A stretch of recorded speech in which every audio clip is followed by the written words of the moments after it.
to do is pop that out like that. That's going to lock your... Just follow the video, guys. Very important information. Next step, you want to take off your brake fluid cap. Lug nuts. Now, usually, sometimes you get 19 millimeter and 3/4 is the same, but it's not. 19 millimeter. I'll show you the piston in a second. Well, in a minute or two. All the way back. Now, you got... And you're going to break it loose first. Make sure it turns good. Important. And you notice how that shiny mark right there on the caliper bracket.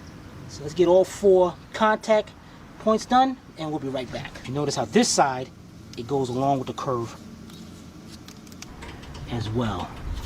Now once you get both of them started, I'm going to show you something about tightening up the tire on the other side. Alright, we'll be right back. Alright, piston on the other side. I'll definitely show you on that one. Alright, got that back.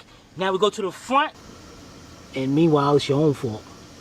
Alright, let's get this done, and we'll be right back.